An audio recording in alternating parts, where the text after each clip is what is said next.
जीवनाकडे पाहण्याची नवीन दृष्टी या ग्रंथातील सद्गुरू श्री वामनराव पै यांचे विचार. विषय विवाह समस्या. विवाह ही जीवनातील फार मोठी महत्वाची घटना असते. असे असून सुद्धा विवाह या प्रश्नाकडे ज्या गंभीर दृष्टीने पाहायला पाहिजे त्या गांभीर्याने माणसे पाहत नाहीत. मुलगी वयात आली की तिचे लग्न केव्हा उरकून टाकतो अशी लग्नघाई मुलीच्या मातापितांना झालेली असते. प्रत्येक व्यक्ती नशीब घेऊन आलेली असते व त्या नशिबाप्रमाणे पुढील सर्व घटना घडत जाणार अशी अंधश्रद्धा सर्व धर्मातील सर्व लोकात असते. या अंधश्रद्धेच्या आहारी जाऊन माणसे आपल्या मुलीची लग्ने कशी तरी उरकून टाकतात व मग पस्तावतात. बाजारात गेल्यावर कांदे बटाटे घेताना सुद्धा आपण विचार करतो व चांगल्या कांदे बटाट्यांची निवड करतो. परंतु अंधश्रद्धेच्या बटाटे डोक्यात भरलेली माणसे लग्न या समस्येकडे तेवढ्या सुद्धा गांभीर्याने पाहत नाहीत. ही मोठी खेदाची गोष्ट आहे. हे झाले नियोजित विवाहाबद्दल. प्रेमविवाहाच्या बाबतीत सुद्धा तीच रड आहे. प्रेमविवाह करण्यात एक फार मोठे थ्रिल आहे.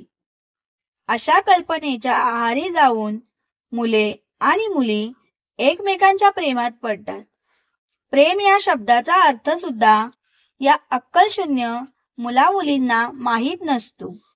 वास्तविक प्रेम हा एक अलौकिक प्रकार आहे.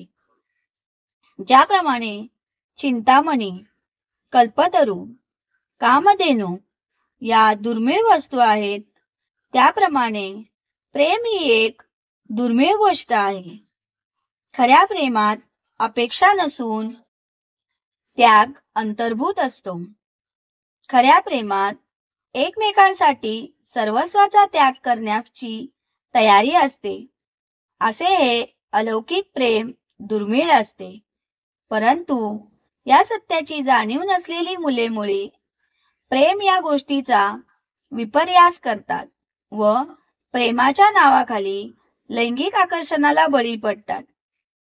असे जमलेले किंवा जमवलेले प्रेमविवाह निखालस अयशस्वी ठरतात असा सर्वत्र अनुभव आहे. थोडक्यात नियोजित विवाह असोत किंवा प्रेमविवाह असोत हे सर्व अपवादात्मक उदाहरणे वगळता यशस्वी होत नाहीत असे दिसून येते. इथे असा प्रश्न निर्माण होईल की विवाह यशस्वी करण्यासाठी काही उपाय आहेत का? जीवनविद्येच्या दृष्टिकोनातून यावर उपाय आहेत.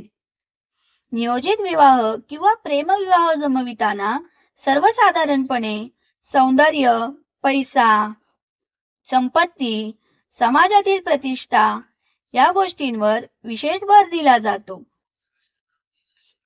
चूक होते ती नेमकी येथेच व पुढे या चुकीचा खिळा होऊन अवघे वैवाहिक जीवन खिळखिळे होऊन जाते. म्हणून विवाह जमविताना शिक्षण, स्वभाव आणि वधूवरांच्या आवडीनिवडी यावर अधिक भर दिला गेला पाहिजे. या तिन्ही निष्कर्षामध्ये दोघांची आवड नावड याला विशेष प्राधान्य दिले गेले पाहिजे. वधूवरांच्या आवडीनिवडी जमल्या तर त्यांचे विवाह यशस्वी होण्याची 99% दाट शक्यता असते. उदाहरण देऊन हा मुद्दा स्पष्ट करता येईल.